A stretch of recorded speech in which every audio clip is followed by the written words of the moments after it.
ባዩት ጊዜ ፊቱ እንደ እግዚአብሔር መልአክ ፊት ሆኖ አዩት። የሐዋርያት ሥራ ምዕራፍ 6 ቁጥር 15 ላይ ተመዝግቦ የምናገኘው ኃይለ ቃል ነው። ይህ ኃይለ ቃል በዛሬው ዕለት ስለምናከብረው ስለ ቅዱስ እስጢፋኖስ የተነገረ።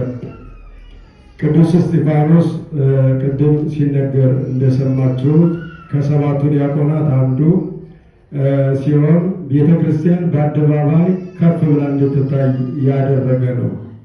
የስሙ ትርጉም ራሱ ለተርጉማን አባቶቻችን ማኅቶተ ቁድ ይሉታል። የመቅረዝ ላይ መብራት ማለት ነው። ከፍ ብሎ የሚያበራ እንቅብ ያልተደፋበት የድንቁርና ጨለማ በጨለመባቸው በአይሁድ መካከል የክርስቶስ ብርሃን እንዲገለጥ የቤተ ክርስቲያን ብርሃንና ክብር ከፍ ብሎ እንዲታይ ያደረገ ነው። ሁለተኛ የስሙ ትርጓሜ ወደብ ማለት ነው። ወደብ ምን እንደሆነ ሁላችሁም የምትገነዘቡት ነው። ወደብ ማለት በውቅያኖስ መካከል ነፋስ ወጀብ ሲያንገላታት የነበረች መርከብ ጉዞዋን ጨርሳ የምታርፍበት የመርከብ ማረፊያ ማለት ነው።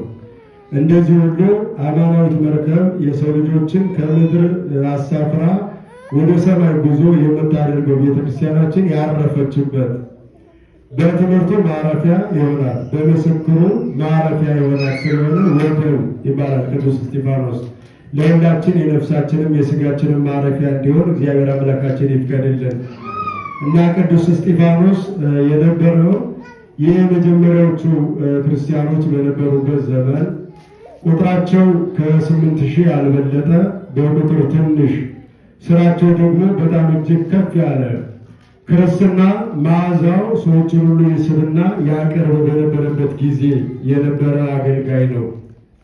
እንግዲህ በዚያን ጊዜ ወደ ክርስትናው የተቀላቀሉት በብዛት ሁለት አካላት ናቸው። አንደኛው አይሁድ ናቸው፣ ሁለተኛው ደግሞ ከአረማውያን ወገን የመጡት ነበሩ ይለናል። ሁለቱም የራሳቸው የሆነ ያዳበሩት ልማድ አላቸው። የአመጋገብ፣ የአለባበስ፣ የአኗኗር ዘይቤ ያላቸው። ከዚያ ሁለቱ የለመዱትን ጠባይ ወደ ክርስትናው ይዘው ሲመጡ ሁለቱም በቀላሉ ሊቀርፉት አልተቻላቸውም። አረማውያንም የአረማዊነቱ የጠባይ ጥላ በላያቸው ላይ አጥልቶ ይታይ ነበር። እንዲህ ከአይሁድ ወገን የመጡትም ደግሞ የአይሁድነት ጠባይ ይንጸባረቅባቸው ነበር። ሁለቱን በክርስትና አስታርቆ አስማምቶ መኖር የቤተ ክርስቲያኗ ተልእኮ ነው። ያንን በምታደርግበት ጊዜ ቅዱሳን ሐዋርያት አረማውያንም ቀንበር እንዳይከብድባቸው